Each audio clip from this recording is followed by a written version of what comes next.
गोंदिया शहरातील सराफा लाईन दुर्गा चौक येथे राहणार विवेक अग्रवाल व 49 या सराफ व्यापाऱ्याच्या खात्यातून तब्बल 5 लाख रुपये ऑनलाईन ट्रान्सफर करून सायबर फसवणुकीचा प्रकार उघडकीस आलाय। अग्रवाल यांच्या मोबाईलवर RTO ई चालान APK या नावाची लिंक आली आणि त्यांनी ती लिंक उघडताच मोबाईल हॅक झाला। सायबर फसवणुकीच्या या गंभीर प्रकारामुळे व्यापाऱ्यांमध्ये चिंता पसरली आहे। या फसवणुकीबाबत अग्रवाल यांनी पोलिसात तक्रार दाखल केली आहे।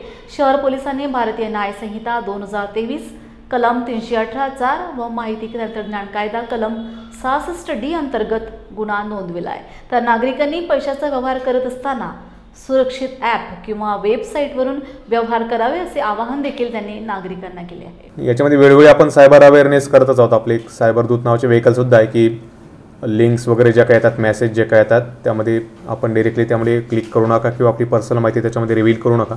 त्या व्यापाऱ्यांना एक RTO चलानचा एक मेसेज आला होता आणि त्यांनी क्लिक केल्यावरती त्यांचे अकाउंटमधून 5 लाख रुपये गेले असं ते घटना घडलेली आहे। तर त्याच्यामध्ये जे काही अकाउंट वगैरे आरोपीचे त्यांचं आपण ट्रॅक करत आहोत, ते फ्रीज करण्यासाठी पत्र पण दिले आहेत। तर नागरिकांना एवढंच आव्हान असणार आहे की जे काही आपले ट्रान्झॅक्शन्स आहेत, जे काही आपले व्यवहार आपण करतो ते जे आपले सिक्युअर वेबसाईट्स आहेत त्याच्यावरतीच करा। बाकी लिंक्स असतील काही इतर फ्रॉड्युलंट मेसेज असणार आहे त्यांना आपण रिप्लाय देऊ नका त्याच्यामध्ये।